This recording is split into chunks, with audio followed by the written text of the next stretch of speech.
Alhamdulillahi haqqa hamdi, alhamdulillahi hamdan katsiran thayyiban mubarakan fi, nahmaduhu wa nasta'inuhu wa nastaghfiruhu wa nastahdihi wa natubu ilaih wa la na'budu illa iyyahu wa natawakkalu alaih.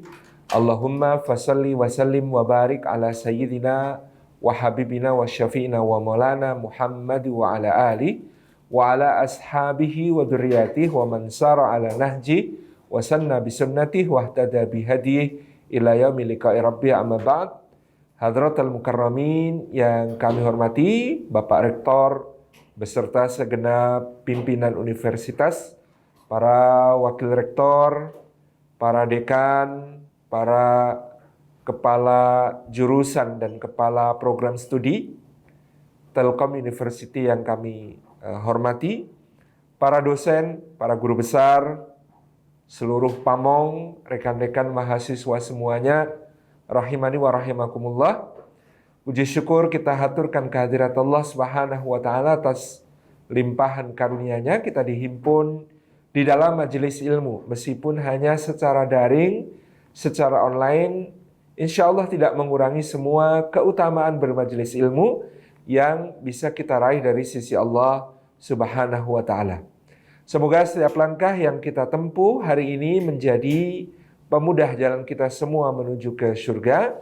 Dan semoga duduk kita semua termasuk taman di antara taman-taman surga, tempat Allah mencurah-curahkan rahmat-Nya, menaungkan sayap-sayap malaikatnya, menurunkan sakinah ke dalam hati kita dan menyebut-nyebut nama kita semua dengan bangga pada makhluk-makhluk mulia yang ada di sisinya.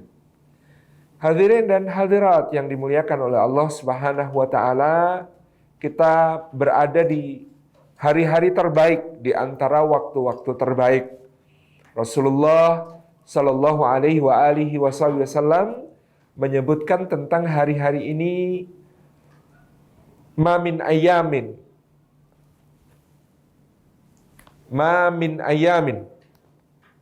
al-amalu salih fiha ahabbu ilallah min hadhil ayyam.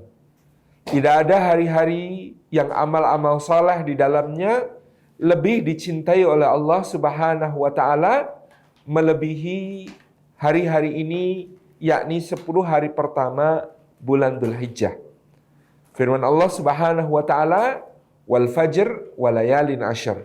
Demi fajar dan demi malam yang 10, yaitu tanggal 10 pertama bulan Dzulhijjah.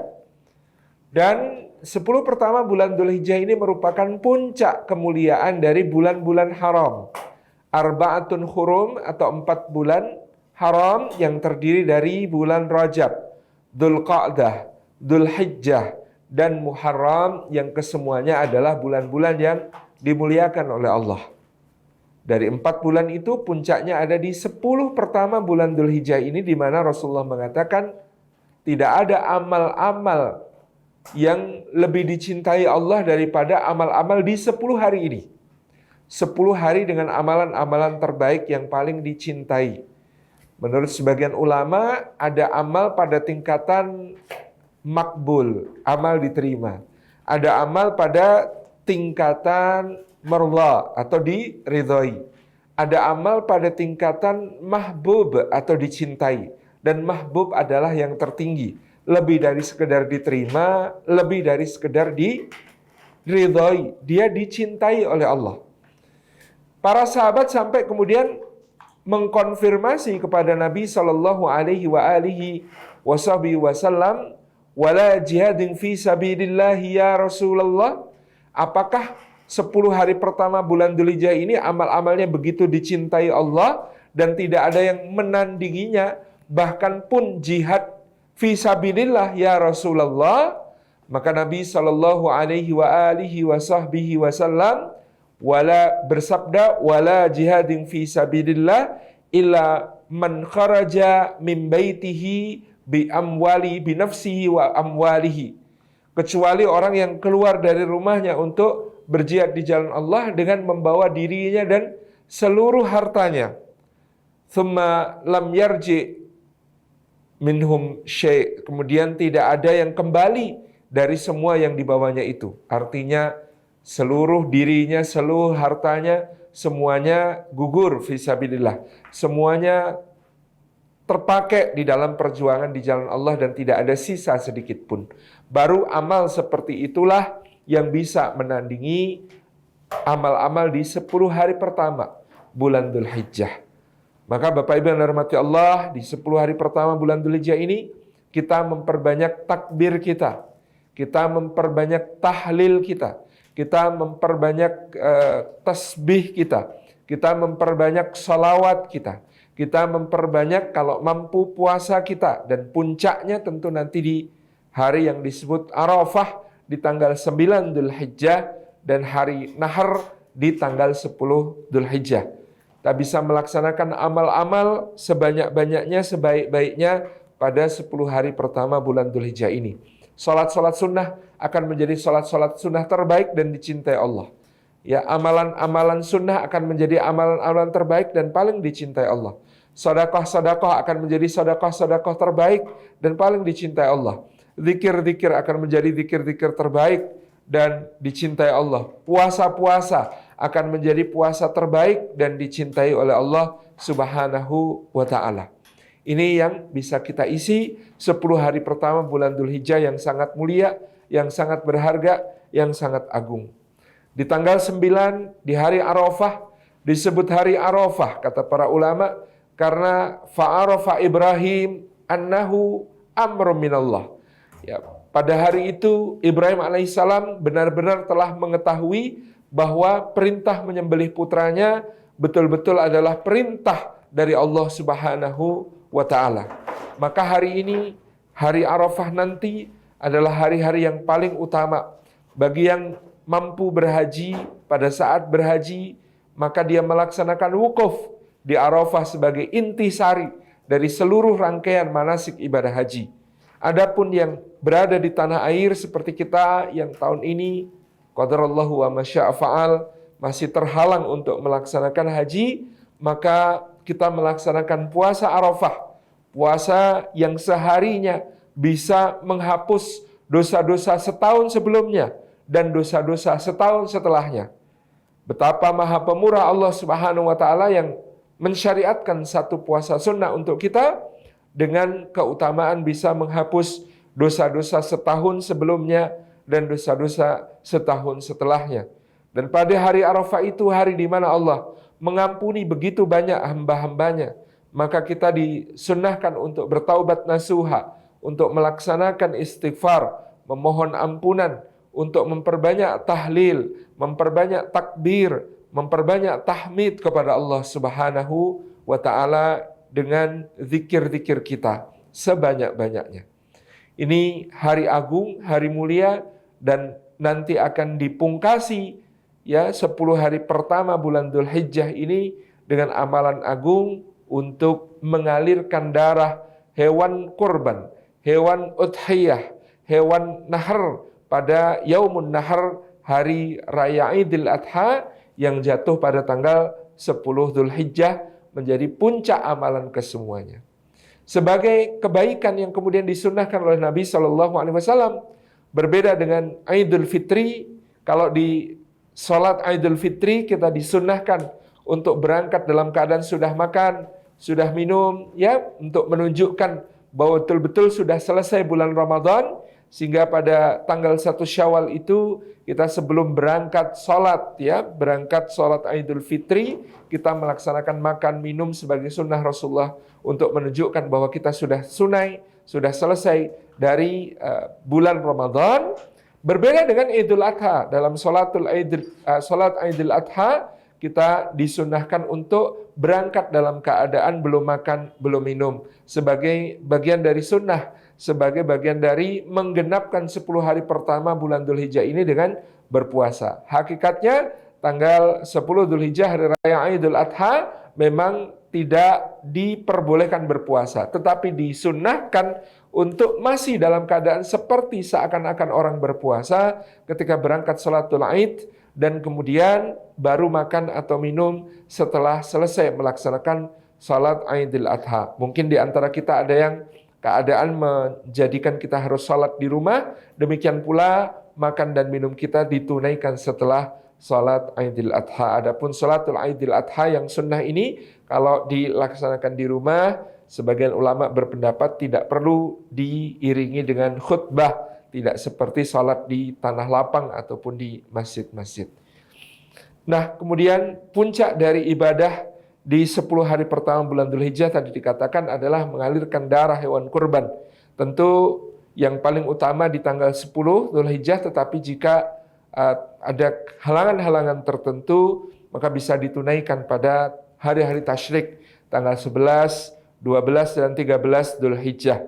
Dan ini adalah amal yang agung di mana kita menghayati apa-apa yang sudah digariskan oleh Abul Anbiya, oleh bapak dari para nabi dan para rasul, oleh Al-Hanif Al-Muslim, seorang yang kemudian begitu lurus di dalam menghamba dan berserah diri kepada Allah Subhanahu wa taala, yakni Nabiullah Ibrahim Khalilur Rahman, kekasihnya Allah yang Maha Pengasih. Ibrahim alaihi salam mendapatkan ujian-ujian dari Allah Jalla Jalaluh, ujian-ujian yang begitu bertubi-tubi, ujian-ujian yang begitu dahsyat, ujian-ujian yang kita bahkan kadang-kadang memikirkan, merasakan betapa luar biasa dahsyatnya yang dilalui oleh Ibrahim alaihissalam, di mana kemudian Allah sendiri menyatakan tentang Ibrahim alaihissalam, wa idh ibtala Ibrahima rabbuhu bikalimatin fa'atammahun. Maka ingatlah ketika Allah Subhanahu wa taala menguji Ibrahim dengan berbagai macam bala bencana, ya, dengan kalimat-kalimat agung dari Allah, ujian-ujian dahsyat dari Allah. Fa'atammahun, maka Ibrahim berhasil melalui semuanya dengan sempurna, melewati semuanya dengan baik, sehingga qala, Allah mengatakan, inni ja'iluka linnasi imama, sesungguhnya aku wahai Ibrahim akan menjadikan engkau sebagai imam seluruh umat manusia. Ibrahim mengatakan qala wa min dzurriyyati, dan juga anak keturunanku ya Allah akan menjadi imam bagi manusia.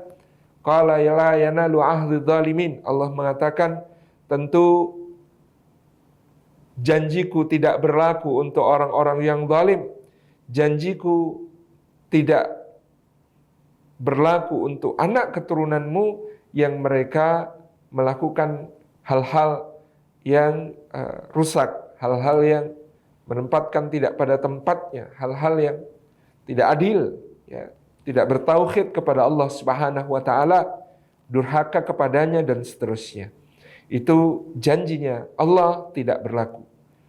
Nah, Ibrahim alaihissalam kita tahu diuji oleh Allah Subhanahu wa taala pada bagian yang paling dijunjung tinggi oleh hatinya. Ini pelajaran pertama kita untuk memberi makna pada ujian-ujian Nabi Ibrahim alaihissalam adalah kita harus tahu bahwa seorang manusia akan didatangi ujian yang paling berat dalam kehidupannya melalui hal yang paling dijunjung tinggi oleh hatinya pada saat itu. Nabi Muhammad sallallahu alaihi wa alihi wasallam diuji oleh Allah dalam hal yang juga paling dijunjung tinggi oleh hatinya. Kita tahu Rasulullah sallallahu alaihi wasallam itu sangat menjunjung tinggi kejujuran. Beliau sejak kecil disebut sebagai Al-Amin, disebut sebagai orang yang terpercaya, sangat menghargai kelurusan lisan, sangat menjunjung tinggi ucapan yang benar, yang lempeng, yang tidak bengkok. Maka beliau adalah orang yang paling jujur, beliau orang yang paling dipercaya janji-janji dan kata-katanya, beliau adalah orang-orang yang tidak pernah diragukan omongannya oleh sesama. Selama 40 tahun Rasulullah SAW menjadi Al-Amin di tengah kaumnya, menjadi orang yang selalu dipercaya kata-katanya. Bayangkan ketika kemudian beliau harus berdakwah secara terang-terangan di tahun ketiga Bi'tsah, ketika kemudian beliau menyerukan bahwa tiada ilah sesembahan kecuali Allah Subhanahu wa taala, ya la ma'budu bihaqqin illallah, tidak ada sesembahan yang hak kecuali Allah Subhanahu wa taala. Maka mulai saat itu masyarakat yang dulu sangat mempercayai beliau sallallahu alaihi wasallam, yang selalu mengatakan kepada beliau, ya Muhammad kami percaya, yang selalu mengatakan kepada beliau, oh betul wahai Muhammad, yang selalu mengatakan kami akan selalu membenarkanmu wahai Muhammad, karena engkau orang yang jujur, karena engkau adalah Al-Amin. Tiba-tiba orang-orang ini semuanya berkata, kami tidak akan percaya kepadamu wahai Muhammad, kami tidak mau beriman kepada apa yang engkau katakan wahai Muhammad, kami ragu-ragu terhadap apa-apa yang keluar dari lisanmu wahai Muhammad sallallahu alaihi wasallam. Itu ujian yang sangat berat bagi Rasulullah sallallahu alaihi wasallam, dari orang yang begitu dipercaya, yang Al-Amin gelarnya. Tiba-tiba semua orang menolak kata-katanya. Tiba-tiba semua orang tidak mau percaya kepada apa yang beliau sampaikan. Ujian datang melalui titik yang paling dijunjung tinggi oleh hati kita. Demikian pula Sayyidah Maryam, seorang yang menjaga kesucian dirinya, Al-Batul, yang begitu taat beribadah.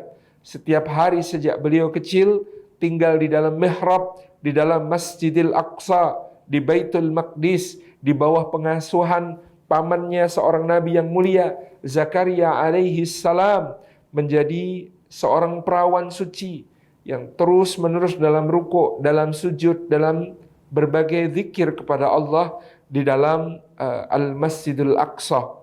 Bagaimana seorang wanita yang begitu suci mulia ini, yang pada suatu hari ketika didatangi oleh Jibril alaihi salam dalam rupa manusia yang begitu sempurna, dia berkata, Inni a'udzu birrahmani minka in kunta taqiyya. Sesungguhnya aku berlindung kepada Allah yang Maha Pengasih dari dirimu, semoga engkau orang yang bertakwa. Bagaimana dia, ya, Ummu Aisyah, Sayyidah Maryam alaihi salam, tiba-tiba diuji oleh Allah tanpa disentuh seorang lelaki pun. Beliau hamil, besar, hamilnya semakin bertambah kepayahannya, dan sulit terbayangkan bagaimana yang akan dia katakan kepada kaumnya, bagaimana dia akan menjawab pertanyaan-pertanyaan yang menuduh dan memojokkannya, bagaimana orang-orang akan menyikapi kehamilan, bahkan aib apa yang akan kemudian dia timpakan kepada keluarganya yang dikenal sebagai keluarga yang senantiasa menjaga kesucian. Betapa beratnya ujian yang diterima oleh Bunda Maryam ketika itu. Jadi ujian-ujian paling berat dalam hidup itu biasanya datang dalam apa yang paling dijunjung tinggi oleh hati kita. Nabiullah Ibrahim alaihissalam demikian pula, beliau merasakan ujian yang paling berat datang dari Allah Subhanahu wa taala melalui perkara yang paling dijunjung tinggi oleh hatinya. Dijunjung tinggi oleh hatinya adalah cinta.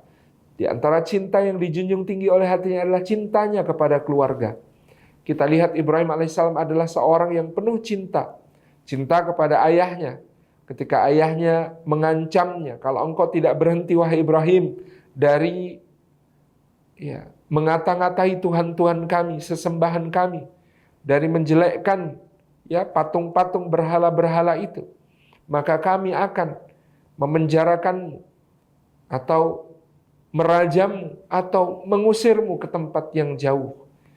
Ini adalah orang yang dihormati Ibrahim alaihissalam, dicintai Ibrahim alaihissalam seperti ayahnya sendiri, meskipun menurut sebagian mufassir dia adalah paman yang mengasuh Nabiullah Ibrahim alaihissalam sejak kecil, seperti Abu Talib mengasuh Rasulullah Muhammad SAW sejak kecil. Pada saat itu sang Ibrahim alaihissalam Khalilur Rahman berkata kepada ayahnya, Sa'astaghfirulaka Rabbi innahu kana bi khafiya, inna Rabbi kana bi hafiya. Aku pasti akan memintakan ampunan untukmu wahai ayah kepada Allah Subhanahu wa taala Tuhanku. Ya, sesungguhnya Rabbku ini, Allah Subhanahu wa taala ini kepadaku begitu lembut, begitu penuh kasih sayang. Bayangkan betapa cintanya Ibrahim alaihissalam kepada ayah yang berada di dalam kesesatan. Janjinya untuk memohonkan ampun, meskipun tentu akhirnya Allah Subhanahu wa taala nantinya memungkasi Ibrahim alaihissalam dengan putusan bahwa yang sudah jelas dalam kekufuran, tidak bisa untuk dimohonkan ampunan kepada Allah Subhanahu wa ta'ala. Bagaimana cintanya Ibrahim alaihissalam kepada istrinya Sarah dalam hijrah mereka dari tanah Kan'an menuju ke negeri Mesir, di mana ketika berada di Mesir pada saat itu Sarah ya berada dalam ancaman yang sangat berbahaya, sangat serius, di mana kemudian seorang raja menyukai Sarah dan memanggilnya ke ruangannya untuk berbuat yang tidak senonoh kepada Sarah, sehingga kemudian Allah melindungi Sarah dan Allah Subhanahu wa ta'ala menyelamatkan Sarah dengan doa dari Sarah dan doa dari Ibrahim alaihissalam, sampai akhirnya kemudian menganugerahkan raja itu kepada Sarah seorang pelayan bernama Hajar, budak perempuan bernama Hajar, yang kemudian akhirnya ikut kepada Ibrahim dan Sarah menuju ke tanah Kan'an di dekat Baitul Maqdis, di daerah yang sekarang disebut sebagai Hebron atau Al-Khalil. Ketika Hajar adalah seorang budak pada saat itu, keadaannya menurut jumhur ulama sebelumnya adalah seorang putri raja, di mana dia adalah putri dari raja yang dikalahkan dalam peperangan oleh raja yang ditemui Ibrahim dan Sarah. Dahulu Mesir ada kerajaan Hulu dan kerajaan Hilir. Dimungkinkan Hajar adalah putri dari raja di kerajaan Mesir Hulu, di hulu sungai Nil yang terletak di daerah Sudan sekarang, dan kemudian dikalahkan oleh raja yang berada di Memphis atau di daerah sekitar Kairo sekarang. Lalu dia pun menjadi budak dan dihadiahkan kepada Sarah, yang akhirnya nanti Sarah karena cinta yang sangat besar kepada Allah dan kepada suaminya tercinta, dia meminta agar Ibrahim menikahi Hajar supaya mendapatkan keturunan darinya. Dan Allah pun mengaruniakan keturunan Sayyidina Ismail alaihi salam yang begitu lahir. Nabiullah Ibrahim alaihissalam sudah ditimpa ujian berikutnya. Anak yang ditunggu-tunggu selama puluhan tahun, selama masa yang panjang, sampai udur, sampai keriput kulitnya, sampai memutih rambutnya. Anak itu ternyata diperintahkan Allah Subhanahu wa ta'ala untuk dibawa ke gurun yang gersang dan tandus, Nun, jauh di selatan dari Kan'an, di daerah yang disebut sebagai Bakkah. Di lembah Bakkah itulah Nabiullah Ibrahim alaihissalam harus meninggalkan putranya. Bertubi-tubi ujian dalam cintanya kepada keluarga. Terbayang bagaimana anak yang dinanti puluhan tahun ini harus ditinggalkan di sebuah tempat yang tidak ada tanaman-tanaman, tidak ada air, kering, gersang, tandus, terik mataharinya. Tidak ada yang bisa dijadikan sandaran dan pegangan bagi bertahan hidup di waktu-waktu yang akan datang. Tapi itulah perintah Allah. Maka Ibrahim tidak mempertanyakan perintah itu. Dia husnudzan di dalam hatinya bahwa Allah Subhanahu wa ta'ala tidak akan pernah menyia-nyiakan, tidak akan pernah menyakiti dan mendolimi hamba-hambanya. Maka dia berjalan ke arah utara, tentu dengan tidak sanggup menyampaikan kepada Hajar istrinya apa yang sebenarnya terjadi. Dia berjalan dengan doa-doa, dia terus panjatkan di dalam hatinya.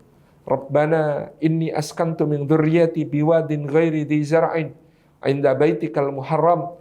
Rabbana liyuqimus shalah faj'al af'idatan minan nasi tahwi ilaihim warzuqhum minas tsamarati la'allahum yashkurun. Di surah Ibrahim ayat yang ke-37 Allah rekam doa itu. Duhai Rabb kami, sesungguhnya aku menempatkan sebagian di antara keturunanku ya Allah di lembah yang tidak bertanaman, di dekat rumah Engkau yang mulia. Ya Allah, supaya mereka menegakkan salatnya. Maka jadikanlah hati dari segolongan manusia merunduk untuk mencintai mereka, menyayangi mereka. Dan karuniakanlah kepada mereka rizki dari buah-buahan. Dan mudah-mudahan mereka menjadi orang-orang yang bersyukur.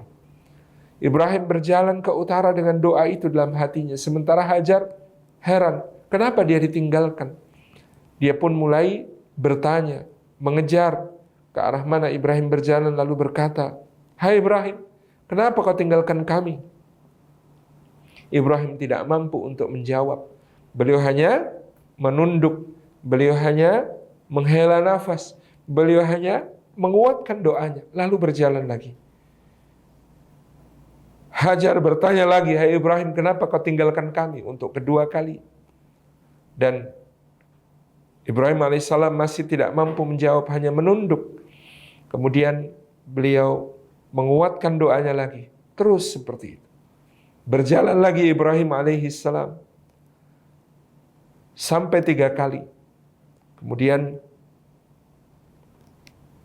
Hajar yang tahu bahwa pertanyaannya berat untuk dijawab oleh suaminya, mengubah pertanyaannya. Dari semula pertanyaan esai, ya, itu laki-laki kalau dalam masalah yang berat, pilihan-pilihan yang sulit, dia speechless, nggak bisa ngomong, nggak bisa jawab pertanyaan. Apalagi pertanyaannya esai. Maka Hajar pun mengubah pertanyaannya menjadi pertanyaan pilihan ganda sederhana. Dia bertanya, apakah ini perintah Allah? Ya. Pertanyaan Hajar berikutnya, yang keempat adalah, apakah ini perintah Allah? Mendengar kata-kata itu, Ibrahim berbalik. Dia genggam tangan istrinya, dia tatap matanya, kemudian dia katakan, betul, ini perintah Allah. Maka disinilah bagaimana kita melihat keluarga Ibrahim memang keluarga terpilih. Kita dalam surah Ali Imran membaca, innallaha astafa Adama wa Nuha wa ala Ibrahim wa ala Imran alal alamin. Sungguhnya Allah telah memilih Nabi Adam sebagai bapak seluruh manusia, Nabi Nuh sebagai bapak manusia yang kedua, kemudian keluarga Ibrahim sebagai suri teladan ketaatan, kemudian keluarga Imran sedemikian pula. Atas alam semesta, inilah keluarga Ibrahim. Tidak hanya Ibrahim alaihissalam pribadi yang kemudian mampu menunjukkan keimanan dan kepasrahan kepada Allah Subhanahu wa ta'ala, tapi juga keluarganya. Istrinya di sini mengatakan kepada suaminya, kalau ini perintah Allah, maka sekali-kali Allah tidak akan pernah menyia-nyiakan kami. Kalau ini perintah Allah, sekali-kali Allah tidak akan pernah menyia-nyiakan kami. Disinilah kita belajar makna berikutnya dari keimanan. Apa itu iman? Iman adalah percaya bahwa jika sesuatu itu perintah Allah, maka pasti baik bagi kita, pasti maslahat bagi kita, pasti tidak ada madarat yang mengancam kita, karena itu adalah perintah Allah. Jika ini perintah Allah, maka sekali-kali Allah tidak akan pernah menyia-nyiakan kami. Segala yang datang dari Allah adalah baik bagi kita. Itulah keimanan yang kemudian maknanya dipaparkan oleh Hajar kepada kita. Sebuah keimanan yang agung, yang tanpa kata-kata ini tentu kita tidak akan ketemu sa'i antara Safa dan Marwah. Tentu kita tidak akan ketemu dengan sumur Zam-Zam. Tentu kita bahkan tidak akan bertemu dengan kota Makkah, karena kota Makkah terjadi oleh sebab adanya kata-kata ini. Kalau ini perintah Allah, maka sekali-kali Allah tidak akan pernah menyia-nyiakan kami. Demikian pula Hajar telah menentramkan hati suaminya. Suaminya percaya kepada Allah, bahwa Allah tidak akan pernah menyia-nyiakan anak dan keturunannya yang dia tempatkan di lembah yang tak bertanaman di dekat rumah Allah yang mulia ini. Tetapi bagaimana dengan anak istrinya sendiri? Dengan kata-kata Hajar itu, maka Ibrahim menjadi tenang meninggalkan mereka. Karena dia tahu istrinya beriman kepada Allah, taat kepada Allah, ya, patuh kepada Allah Subhanahu wa taala, maka Allah pastilah akan menjaga dan melindungi mereka. Karena mereka memenuhi syarat untuk dijaga dan dilindungi oleh Allah, yaitu punya keyakinan kepada Allah. Kalau ini perintah Allah, maka sekali-kali Allah tidak akan pernah menyia-nyiakan kami. Bayangkan kecamuk perasaan dalam diri Hajar sebagai seorang perempuan, sebagai seorang istri, sebagai seorang ibu baru yang belum lama melahirkan anaknya. Barangkali kalau kita yang berada pada posisi itu, kita cemas, kita gelisah, kita takut, kita kecewa, kita sedih. ditinggalkan oleh suami tercinta bersama anak yang masih merah dalam suasana keadaan yang seperti itu. Apa yang akan terlontar dari kata-kata kita, dari ucapan kita, di lisan kita, melihat suami kita meninggalkan di tempat yang betul-betul tanpa harapan hidup seperti itu. Tapi Hajar menekan semua perasaan dan prasangka. Dia naikkan keimanannya, mengalahkan itu semua. Dan keimanan itu adalah keimanan dalam bunyi, kalau ini perintah Allah, maka sekali-kali Allah tidak akan pernah menyia-nyiakan kami. Ini makna kedua tentang iman, yaitu keyakinan bahwa melaksanakan perintah Allah itu pasti baik. Ya, menghindari apa yang dilarang oleh Allah itu berarti juga pasti menghindari keburukan menuju kebaikan. Ini keyakinan, ini iman. Yang pertama tadi kita belajar, ujian pasti datang dalam titik yang berat, dalam titik yang paling dijunjung tinggi oleh hati. Dan kita belajar di sini bahwa yang namanya iman adalah yakin kalau ini perintah Allah, sekali-kali Dia tidak akan pernah menyia-nyiakan kami. Yang berikutnya, kita belajar dari keluarga ini bahwa iman pun akan diuji lagi oleh Allah. Dan ujian demi ujian, tak henti-henti sampai kita mati. Karena hidup ini memang betul-betul ujian. Hidup ini memang betul-betul tempat di mana kita menanam untuk bekal kita di akhirat.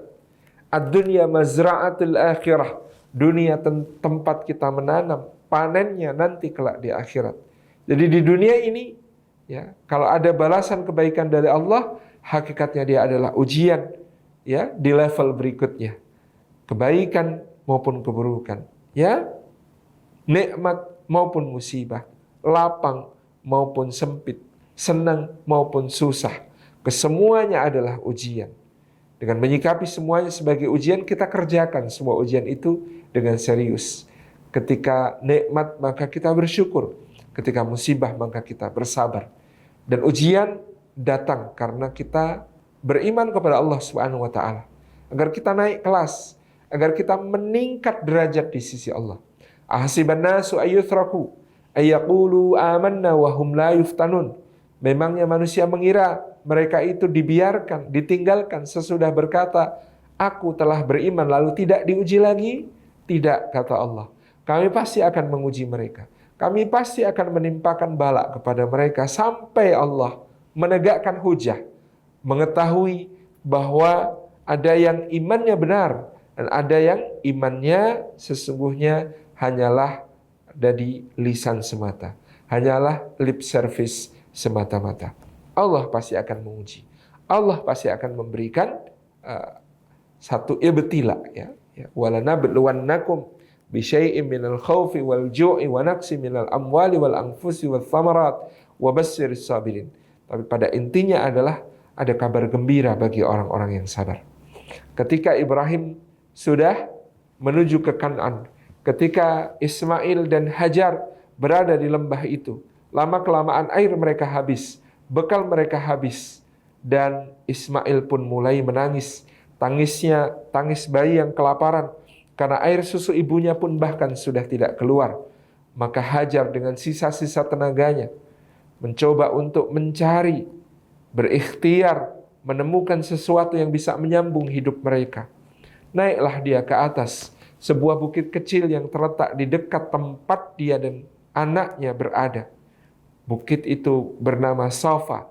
Ke atas Safa itu dia merangkak-rangkak, ya, di mana pada saat itu tentu di bawah terik matahari yang membakar dengan bebatuan yang keras dan tajam-tajam, dengan pasir-pasir yang licin dan bisa membuat jatuh. Beliau, Sayyidah Hajar, mendaki ke arah Safa. Sampai di puncak Safa, dia mengitarkan pandangan ke kiri, ke kanan, ke depan, ke belakang, ke barat, ke timur, ke utara, ke selatan. Adakah air untuk minum?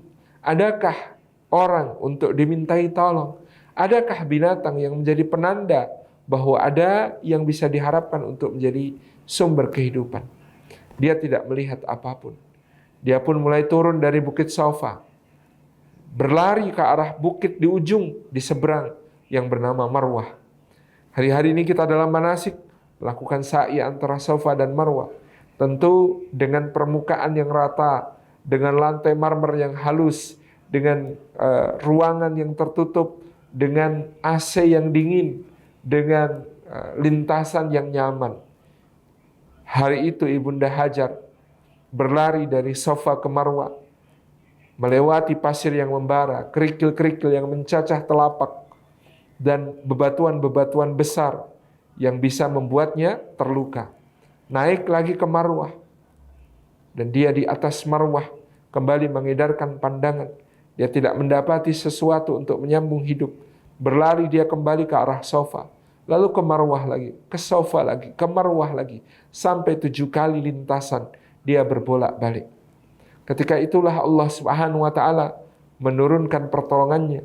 Jibril alaihi salam datang menghantamkan sayapnya ke bawah kaki Ismail, ke bumi di bawah kaki Ismail, hingga memancarlah mata air di situ. Dan Hajar pun turun dari Marwah dengan rasa syukur kepada Allah Subhanahu wa taala.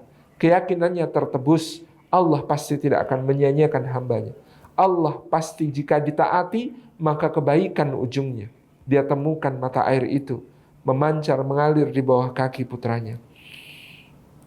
Di sini kita belajar betapa luar biasanya Allah Subhanahu wa taala memberikan ujian kepada hamba-hamba yang beriman. Dan tingkat ujian itu kadarnya telah diukur. Yang paling berat memang adalah para nabi dan para rasul alaihi wassalatu wassalam. Kemudian orang-orang yang di bawah mereka. Kemudian orang-orang yang di bawah mereka lagi. Begitu seterusnya. Inilah ujian keimanan yang luar biasa dahsyat. Ketika itu, Bapak Ibu yang dirahmati oleh Allah Subhanahu wa taala, Hajar mendapatkan satu pertolongan Allah di puncak setelah dia berikhtiar sekuat kemampuannya, mengerahkan segala daya upayanya. Inilah pertolongan Allah dari arah yang tidak disangka-sangka, seperti janjinya, wa may yattaqillaha yaj'al lahu makhraja wa yarzuqhu min haitsu la yahtasib. Dan barang siapa bertakwa kepada Allah, maka Allah menjadikan untuknya jalan keluar dari kesulitannya, dan diberi rizki ia, diberi karunia dari arah yang tidak disangka-sangka. Kita hanya bertugas untuk berikhtiar, bukan untuk berhasil.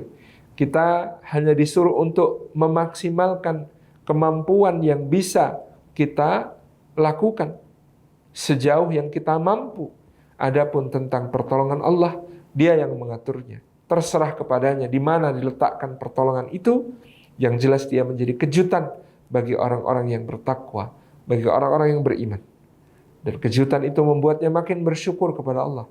Seperti Zam-Zam yang mengalir di kaki Ismail. Maka Hajar turun, mendatangi air itu dengan penuh syukur kepada Allah. Dan dia sedikit khawatir bahwa mata air itu nantinya akan berhenti. Sehingga dia ambil batu-batu, dia ambil kerikil-kerikil, dia perbentengi sekitar mata air itu agar airnya kemudian tidak pergi. Wajar cara berpikirnya.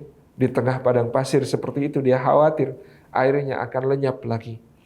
Tapi tentu intervensi manusia dengan prasangka-prasangkanya itu bisa membatasi karena Allah yang semula tak terbatas. Demikianlah yang dikatakan oleh Rasulullah SAW, rahimallahu umma Ismail. Semoga Allah merahmati Bunda Hajar, Bunda Nabi Ismail alaihi salam. Seandainya dia biarkan mata air itu mengalir, maka kota Mekah ini akan memiliki sungai yang mengalir dengan deras.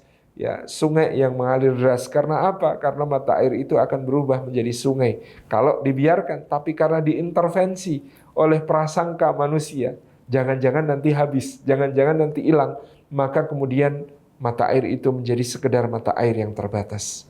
Tapi qadarallah wa ma syaa fa'al. Pada saat itulah ibunda kita Hajar bisa menyambung kehidupan bersama putranya. Tak lama kemudian ada orang-orang dari kabilah Jurhum dari negeri Yaman yang datang bergabung, bermukim di sekitar Zam-Zam, di sekitar Baitullah, kota Makkah yang mulia ini. Inilah cikal bakal peradaban kota Makkah dari iman seorang perempuan. Kalau ini perintah Allah, sekali-kali Allah tidak akan pernah menyanyiakan kami. Yang berikutnya Ibrahim alaihissalam diuji lagi oleh Allah. Falamma balagha ma'as sa'ya. Ketika anak ini Sayyidina Ismail alaihissalam sampai pada usia mampu membantu pekerjaan-pekerjaan orang tuanya, ya, mampu untuk kemudian terlibat dalam berbagai ikhtiar orang tuanya. Ya, ini kita bisa bayangkan di mata seorang ayah, anak yang sedang begitu bermanfaat baginya, anak yang sedang begitu, ya, membanggakan, menyenangkan, ya, membahagiakan baginya. Anak itu tumbuh dengan perlindungan Allah dengan begitu luar biasa. Sang ayah mengunjunginya dan betapa bahagianya melihat bagaimana keadaan putranya tumbuh sebagai calon pemuda yang gagah, yang kemudian begitu mulia akhlaknya, begitu tinggi adabnya kepada orang tua. Kebahagiaan itu diuji oleh Allah Subhanahu wa taala. Allah menurunkan perintah kepada Ibrahim alaihissalam melalui mimpi pada saat itu. Dan mimpi itu berulang sampai tadi. Qad arafahu, Ibrahim pun mengetahuinya di hari Arafah bahwa perintah itu betul-betul dari Allah Subhanahu wa taala. Maka dia panggil putranya tercinta. Dia ajak untuk berbicara. Dia katakan, "Ya bunayya," dalam surat As-Saffat, "Ya bunayya inni ara fil manami anni atbahuka fangdur madza tara." Wahai anakku tersayang, perhatikan kalimat Ibrahim, "Ya bunayya." Wahai anakku tersayang, bukan sekedar ya beni, wahai anakku, tetapi ya bunayya, wahai anakku tersayang. Wahai anakku tersayang, inni ara fil manami, sungguhnya aku melihat di dalam mimpiku, anni atbahuka, bahwasanya aku menyembelihmu. Fangdur madza tara, coba kemukakan apa yang menjadi pendapatmu. Coba kemukakan apa yang menjadi pendapatmu. Indah sekali apa yang dikatakan oleh Nabi Ibrahim alaihissalam kepada putranya. Beliau, Nabiullah Ibrahim alaihissalam, yakin ini adalah perintah Allah. Tetapi tentu perintah Allah itu ketika dilaksanakan melibatkan sang putra. Oleh karena itulah anak ini diajak bicara. Sebuah sikap yang sangat bijaksana. Karena perintah Allah tersebut tidak dia laksanakan dengan istijal, tergesa-gesa. Tidak dia laksanakan dengan memaksa. Tidak dia laksanakan dengan hanya memperturutkan hawa nafsu. Tetapi dengan kasih sayang, dengan cinta, dengan musyawarah. Salah seorang founding fathers negeri kita, Buya Muhammad Nasir, pernah ditanya oleh orang, "Wahai Buya, bukankah melaksanakan perintah-perintah Allah, syariat Islam dalam kehidupan bernegara itu merupakan suatu kewajiban?" Betul, kata Buya Muhammad Nasir. Lalu mengapa Buya justru memperjuangkan itu lewat musyawarah-musyawarah di konstituante, di Dewan Pembuat Undang-Undang, di DPR, dan lain sebagainya? Kenapa Buya tidak langsung menggerakkan umat, mengambil alih kekuasaan, lalu menjalankan syariat Allah dalam kekuasaan itu? Kata Buya Muhammad Nasir, "Saudara, izinkan saya bertanya, apakah Nabi Ibrahim sangat yakin bahwa perintah menyembelih putranya adalah perintah Allah?" Ya, tentu itu sangat diyakini oleh Nabi Ibrahim, itu perintah Allah. Dan kami mengikuti suri teladan Nabi Ibrahim. Ketika perintah Allah itu dilaksanakan, maka dampaknya juga akan mengenai orang lain yang terkena dampak dari pelaksanaan perintah Allah itu layak untuk diajak bermusyawarah, layak untuk didengar pendapat-pendapatnya. Sebagaimana Nabi Ismail didengarkan oleh ayahnya padahal dia seorang anak kecil saja. Maka saya meyakini melaksanakan syariat dalam kehidupan bernegara pastilah yang terbaik. Tapi saya sebelum itu harus meyakinkan Pak I.J. Kasimo dari Partai Katolik, Pak Leimena dari faksi Kristen, teman-teman yang lain dari yang nasionalis, bahkan sampai yang sosialis. Saya harus kemudian bermusyawarah dengan mereka, ya. Saya harus kemudian meyakinkan mereka bahwa Islam adalah solusi bagi kehidupan berbangsa dan bernegara yang terbaik. Itu perjuangan kami. Ini yang kemudian kita lihat bagaimana Nabiullah Ibrahim alaihissalam berkata kepada putranya, "Fangdur madza tara." Coba kemukakan apa yang menjadi pendapatmu. Kita sebagai ayah, kita sebagai orang tua. Apakah kita pernah mendudukkan anak kita dalam kedudukan sejajar dengan diri kita, kemudian bertanya kepadanya, "Fangdur madza tara." Coba kemukakan apa yang menjadi pendapatmu.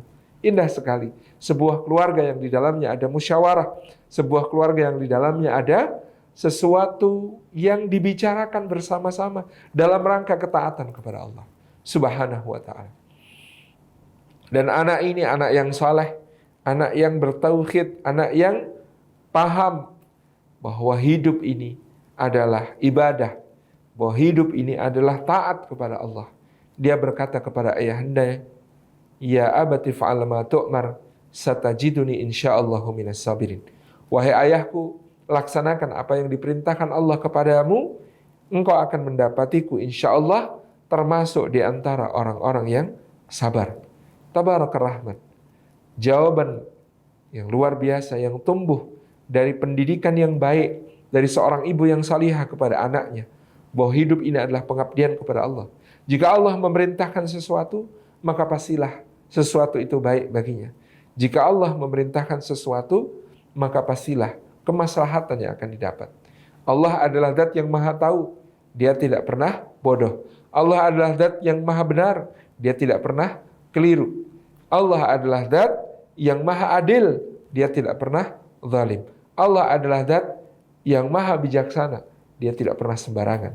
Pasti perintah ini mengandung kebaikan, mengandung hikmah, mengandung ibrah. Laksanakan saja wahai ayah apa yang diperintahkan kepadamu, engkau akan mendapati aku insya Allah termasuk orang yang sabar. Betapa tawadhu'nya dia berkata, engkau akan mendapati aku insya Allah termasuk orang-orang yang sabar. Bandingkan dengan kalimatnya Nabi Musa alaihissalam ketika Khidir berkata kepadanya surat Al-Kahfi, "Innaka lan tastati'a ma'iya sabra." Engkau tidak akan mampu untuk sabar bersama diriku, kata Khidir. Kata Musa, "Satajiduni insyaallahu sabiran." Engkau akan mendapati aku insyaallah sebagai, ya, Masya Allah, sebagai orang yang sabar.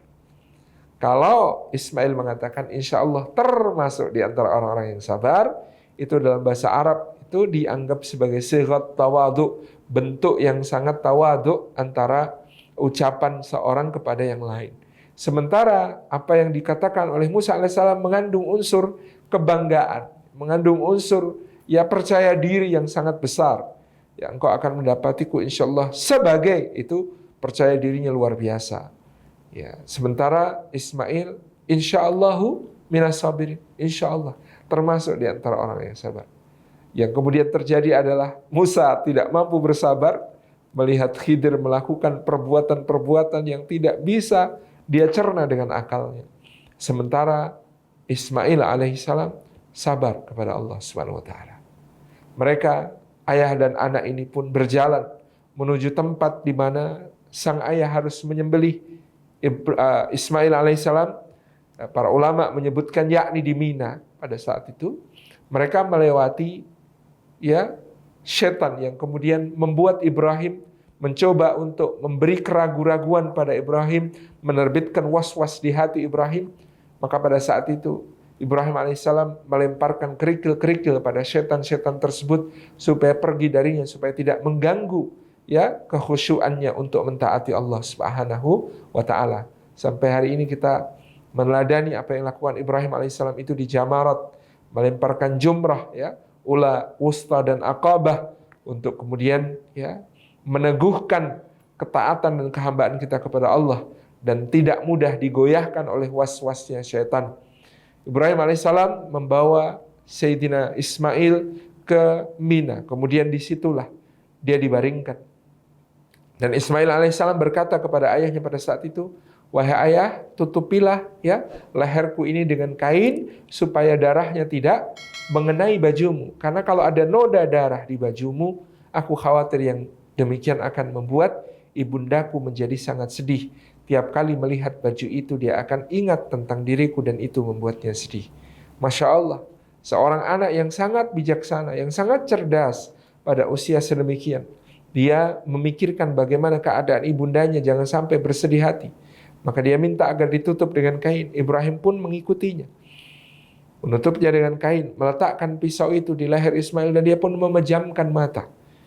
Sebagai tanda kepasrahan kepada Allah, sekaligus husnudzon kepada Allah. Ya Allah, inilah perintahmu, aku taat, tapi aku tidak mungkin tega. Inilah perintahmu, aku taat, dan aku berprasangka baik bahwa engkau pasti akan memberikan yang terbaik, tidak akan mencelakai hamba-hambamu. Maka Ibrahim memejamkan mata sebagaimana Ismail memejamkan mata. Puncak kepasrahan, puncak prasangka baik, puncak ketaatan kepada Allah Subhanahu wa taala di situ. Maka Ibrahim pun telah lulus dari ujian tersebut. Allah pun mengganti untuk Ismail bidzibhin azim, dengan seekor hewan sembelihan yang besar, dengan seekor domba yang sangat agung, domba yang menurut mufassirin dibesarkan dalam surga di sisi Allah selama 40 musim, memakan tanaman-tanaman surga selama 40 musim sebelum dia diturunkan ke bumi untuk menggantikan Ismail. Sementara menurut mufassir yang lain, domba ini adalah dombanya Habil, putra Adam alaihi salam, ketika dia dahulu diuji oleh Allah bersama saudaranya Qabil untuk berkorban kepada Allah. Jadi syariat korban ini jauh lebih tua daripada sekedar pada masa Nabiullah Ibrahim alaihissalam. Putra Adam sudah berkorban, bertakarub kepada Allah dengan menyerahkan seekor domba yang paling gemuk, yang paling besar, yang paling sehat, yang paling dia cintai, yang paling dia sayangi. Sementara saudaranya Qabil memilih buah-buahan yang masam, yang belum masak, yang berkualitas buruk, yang tidak baik. Maka Allah pun menerima dari Habil dan tidak menerima dari Qabil. Dombanya Habil diangkat ke surganya Allah dan nanti baru diturunkan kembali ke bumi untuk menggantikan Ismail alaihi salam. Sebuah peristiwa yang agung. Maka inilah pasrah kita kepada Allah.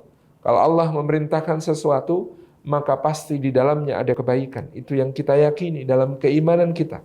Kalau Allah menakdirkan kita dalam satu ujian, pasti di balik itu ada hikmah yang besar, hikmah yang agung. Tugas kita menghadapi ujian tersebut sebatas kemampuan kita, karena memang Allah berjanji, la yukallifullahu nafsan illa wus'aha. Sesungguhnya Allah tidak membebani seseorang melebihi kemampuannya. Dan pemaknaan kitab yang berikutnya, teman-teman yang disayang Allah, Bapak Ibu sekalian, adalah bahwa ikhlas itu sesuatu yang ada dalam hati. Ikhlas itu bukan soal ringan ataupun berat. Kita kadang-kadang mendengar ada orang berkata ikhlas itu ya terasa ringan. Kalau terasa berat namanya tidak ikhlas. Ikhlas itu seperti buang air besar. Rasanya lega, setelah itu tidak diingat-ingat lagi. Ikhlas itu ya seperti surat Al-Ikhlas. Tidak ada kata ikhlas di dalamnya. Dan seterusnya. Ya, dimaknai kata ikhlas itu dengan sesuatu yang tidak kita temukan dalil dan petunjuknya di Quran dan maupun sunnah Nabi SAW. Tapi yang jelas di dalam peristiwa Nabi Ibrahim ini kita belajar apa itu ikhlas. Ikhlas itu pasrah dan yakin menunjukkan ke semua amalnya kepada Allah. Bahwa terasa berat itu perasaan, itu tidak mempengaruhi keikhlasan. Sebagaimana Nabi Ibrahim itu berat, tidak mungkin ringan mengorbankan putranya.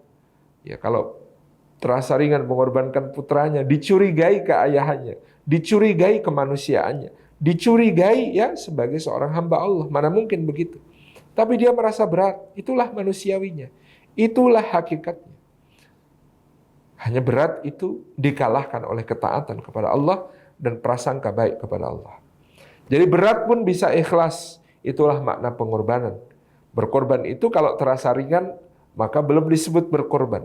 Berkorban itu ketika terasa berat. Berkorban itu ketika terasa ada sesuatu yang dilepas dari bukan hanya secara fisik, tapi dari dalam hati kita.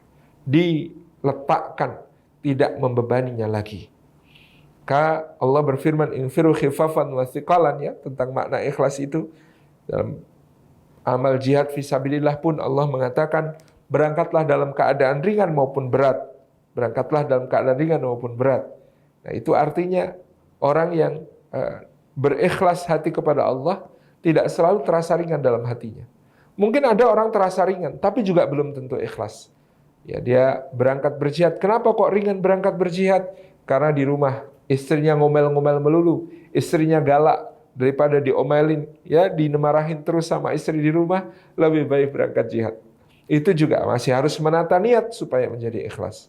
Demikian pula mungkin ada orang yang berangkat dalam keadaan berat karena istrinya salihah, anak-anaknya qurratu a'yun, rumah tangga mereka sakinah, mawaddah, warahmah, barakah. Ya ditinggalkan berat sekali rumah itu, tapi dia juga bisa ikhlas dengan menata niatnya karena Allah Subhanahu wa taala. Makna keikhlasan, makna keagungan. Dan terakhir adalah la yanalullaha luhumuha wala dima'uha. Tidak akan sampai kepada Allah darahnya maupun dagingnya dari hewan kurban yang kita sembelih kali ini di tahun ini. Tetapi yang sampai kepada Allah adalah takwa di dalam hati kita. Wa may yu'azzim sya'airallah fa huwa min taqwal qulub. Dan barang siapa yang mengagungkan syiarnya Allah Subhanahu wa taala, itulah tanda ketakwaan di dalam hatinya. Kita belajar dari keluarga Ibrahim alaihissalam makna-makna keagungan. Alhamdulillahirabbil alamin, kita mendapatkan makna pengorbanan. Jazakallahu khairan, demikian yang dapat kami sampaikan, mudah-mudahan bermanfaat. Karena waktunya telah habis, kami kembalikan kepada pembawa acara. Wassalamualaikum warahmatullahi wabarakatuh.